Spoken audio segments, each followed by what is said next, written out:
Today, the moon continues in Pisces, the spiritual sign of interconnectedness and transcending the ordinary and the everyday to connect with that bigger picture. We also have Mars in the final degree of Capricorn, while Neptune is in the final degree of Pisces. So, really kind of potent energies. And I will screen share a chart for today because there was a request for that. So stay tuned. And I'm Marina Orms here with your Astro Vibe for Thursday, January 22nd. Time marches on. The moon continues in Pisces, and early Friday morning Pacific time, the moon will join up with Saturn and then Neptune before it heads into Aries. The moon will head into Aries. Meanwhile, all day on Thursday, we've got Mars moving through that final degree of Capricorn, 29 degrees Capricorn, as the Sun, Mercury, Pluto, and Venus have all moved into Aquarius. So let's try. I'll make an attempt. There is a lot going on here. I will make an attempt to kind of sum it up in a way that is useful. So first of all, we have these Aquarian energies of shaking things up, of unexpected developments, disruption, unexpected changes, shifts, things happening that can be sudden or destabilizing.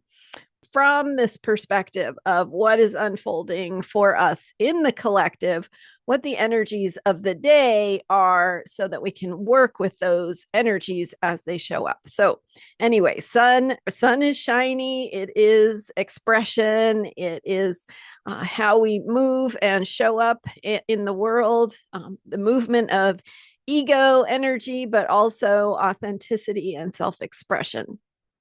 Mercury is communication and thinking and ideas.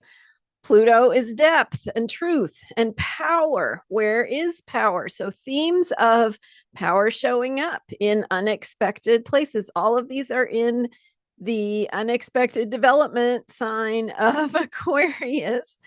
Venus.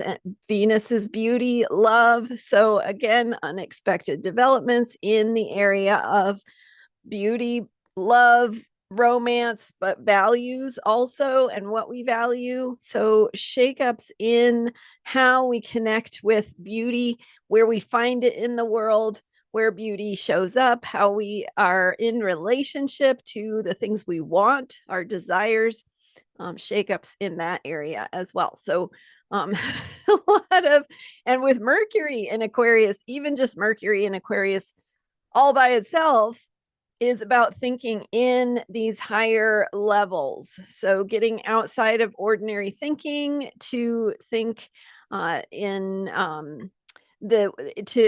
invite in new ideas, to think in that outside the box way, to access thinking that goes beyond our ordinary everyday thinking.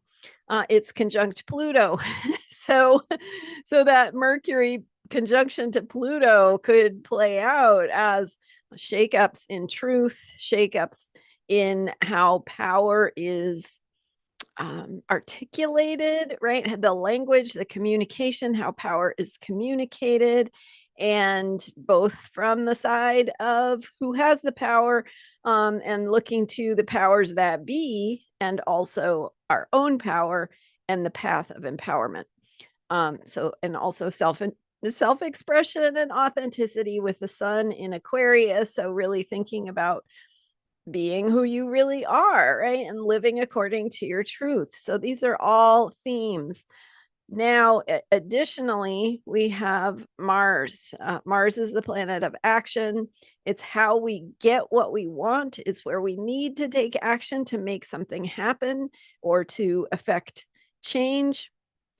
Mars in the final degree of Capricorn is really Capricorn is restrictive, right? It's really kind of batten down the hatches, get everything in order kind of vibe. Get your your T's crossed and your I's dotted and everything in order so that you can make something happen the way you want it to happen. Follow the rules, right? Capricorn likes to be successful, but according to the rules, right? Following the rules to achieve success. So Mars in that final degree of Capricorn says, where is something showing up in your life or in the world around you to remind you of what you need to get right, what you need to get in order, where you need to understand the systems and structures and how they operate so that you can work within those to generate the change or the direction that you want to see things go. So the 29 degree of any sign is called the anaretic degree. And so we have both Mars and Neptune in the anaretic degree today, right? Mars is going to be in that degree for a little more than a day. And Neptune is in that degree for several weeks because of how slowly it moves. But we have that completion energy, that reckoning, that feeling of pressure to get something right, to bring something to awareness that needs completion. And so it's the 29 degree is not really a comfortable kind of vibe. It's more of a like, okay, what do you need to get? Like the house is on fire, you need to grab all your stuff. What are you going to grab? Like like it can feel a little bit like that, not always that dramatic or adrenaline-y, but with that feeling of like what is truly important, right? So that is 29 degrees of any sign, is that pressure to figure out and to get clear like pretty quick about what really is the most important thing right now. And things will surface, things will come into our awareness to say, hey, maybe you have not given enough attention to this thing or this idea or whatever, this action in the case of Mars. So that Mars in 29 degrees Capricorn says, get things in order, understand the rules. What is it you need to know? How are you going to work with what is so to bring about what you want to see happen, right? It's about the limitations of the real world. So it doesn't say, oh, forget that, right? Like just believe and it will all happen. Oh no. Mars says you are going to feel the real limitations and you are going to need to think clearly and solve problems and work within those limitations to see what needs to happen. At the same time, we have Neptune in the final degree of Pisces. And that is the same kind of pressure that says, what is really important? What really matters? Are you getting clear about that? And that is in the realm of imagination and dreams and your bigger picture of spirituality. So, spiritual needs, spiritual themes, what is really true in that big picture? So, that is working with that Capricorn energy, while we also have Saturn in Pisces. Saturn, as the ruler of Capricorn, is also saying, okay, how are you going to work within the existing limitations? And how are you going to bring in the bigger picture where those limitations are, like what is the bigger meaning beyond those limitations? But then you have to bring in that vision or that dream or that thing that you imagine to the bigger picture of meaning. You have to bring that in and you have to operate within the existing limitations. So that there's a lot to try to unpack here. So thank you for bearing with me with that. And I just want to also show, and hopefully, that makes sense and is applicable. It's a little hard to put these energies into specifics because they are qualities, right? And so, I mean, if I were to summarize it in a nutshell, maybe I would say something like, be true to who you are. Notice where being true to who you are is more important than your limitations, is more important than the obstacles in front of you. And where is the universe telling you, keep going, right? Like you're not done yet with the work that is here to do. And to do that work, you need to dream. You need to dream and you need to connect with what is truly meaningful to you. And this is kind of a version of a theme that I keep talking about, but today's energy is particularly potent in really activating because of the inner planets conjunction to Pluto, really themes of power and who has the power, and remembering that we have power within us, within each of us as individuals. What is that power? And that's what we're learning about, right? We don't have it all handed to us on a platter. Oh, here, you want all the power? Here you go. No, it doesn't work that way. It's like, how are you going to remember for yourself that you have that power? And how do you do that? And how are you going to take action in accordance with what is true for you at those deeper levels? So kind of I guess that's my summary as I kind of tune in with these energies. There are lots of different directions all of this can go, of course. So I did want to share my screen. So here we go. And this is not the chart for the new moon, but it's similar. You could still see this triangle alignment that I'm calling a double sextile. So that this is a trine. The blue line I just drew there, that is 120 degrees of separation between right now Uranus at 27 degrees Taurus and Mars at 29 degrees Capricorn. So here we are, final degree of Capricorn. And these planets here, Sun, Pluto, Mercury, and Venus, have all moved into Aquarius from where they were in Capricorn, all around this point at the new moon, in a trine with Uranus. And this point is in a sextile, which is a 60 degrees of separation with Venus and Saturn. So here 27 and 29 degrees Pisces, or close to there, as when the moon was new. But right now, today, and then before I get to today, here's the second sextile. So this is the double sextile. And this, by the way, which, forgive my sloppy lines, it's hard to draw with a mouse, but this is the double sextile I've been talking about for months and years, and we will be talking about it until 2029. So get used to it. This is the energy that is defining this decade, and it is the energy of things flowing more easily. So what does that mean? It means that things that are normally contained and restrained are kind of liberated. Like the people can get away with things that normally it's harder for them to get away with, right? Society normally has these kind of built-in guardrails and so on and so forth. And with the sextile energy, it's like everything moves more easily.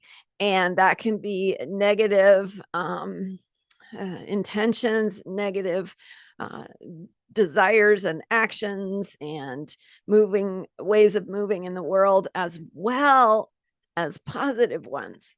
So what do we see happening, kind of defining our times? It's this kind of this juxtaposition between positivity and love and humanity and people helping each other versus things that are, shall I say, just to keep it simple here, not so much that. that's how I see it. So so that is what this double sextile in part is bringing us. And the more, what it also says is that the more we choose the ways we want things to be, the more support we have for those choices to manifest. So, in other words, everything manifests more easily. So, if you, are pushing for an agenda that is maybe not the most popular, it can be moving forward more easily. And same happens with positive intentions and healing and creating things in fresh ways and more functional ways. So I will kind of let you sit with that, but just also looking at this double sextile, here we have the moon on Thursday. Moon is moving through Pisces, but by Friday morning it will be here, conjunct Saturn, moving then past a conjunction to Neptune and heading into Aries. Also on Friday morning, Mars will enter Aquarius, kind of bringing us to that new past the 29-degree Capricorn point of, okay, what is really important to get really clear about now. And that pressure feeling into Aquarius, where it's like, okay, now we have the beginning of the Aquarius energy and taking action. Mars is about action, taking action for those ideas and ideals. So again, very, very important at this time that we are clear about what matters to us, clear about what we want and why, and what brings meaning to our lives. You can see also here, I'll just mention Jupiter is at 18 degrees Cancer, and we had all those Capricorn planets as they moved through Capricorn in an opposition to Jupiter. So that's some of what I was talking about last week. And we're going to keep an eye on Jupiter, which is going to move into a sextile with Uranus in later this summer. And we will have a full cradle, like a triple sextile here with opposition between Pluto and Jupiter. And that is coming in July. So we'll keep an eye on Jupiter. But for now, we're really in this like, okay, this is it, right? This is where you want to be connecting with what brings meaning to your life, to know what you care about and why you care about that, and what is really important. Like, if you imagine yourself on your deathbed looking back, what are you going to feel proud of yourself that you did or stood for, or right, how you were being with your fellow human beings, like any of that stuff. Anything that has that bigger picture of meaning speaking to you. So that is what this final degree of Pisces is about for Neptune. And Neptune will be leaving that final degree of Pisces and entering Aries on Monday, January 26th. So stay tuned for that. We are in the final days. Great time to meditate, to spend time in nature, to connect with your heart, to really feel into what matters to you. Do some art, do some journaling, right? It matters. This is important. It's important to know what is meaningful to you, and that will be your guiding light. So these are the last few days to get in touch with that guiding light, and it will be with you, right? So there's no there's no failure, right? If you don't know exactly what your guiding light is, at least, try to just feel into it, or do your best to describe it, even if you don't feel like if it's perfect. It can continue to evolve and reveal itself. That can certainly keep happening over time. So, but really valuable and meaningful time to spend some time with those connections to that bigger picture for yourself. Thanks for being here. I'm Marina Orms, and I'm here every day with astrology for unshakable self-care, transformationalastrology.com to be notified of some exciting things I have coming up, some guest speakers and more lunar nodes classes and more. So if you sign up for a free account at transformationalastrology.com, you'll get notified about all of those. And plus, it's fun. I have some fun stuff over there. So stay tuned and thanks for subscribing. I'll see you next time with more astrology for unshakable self-care. Bye for now.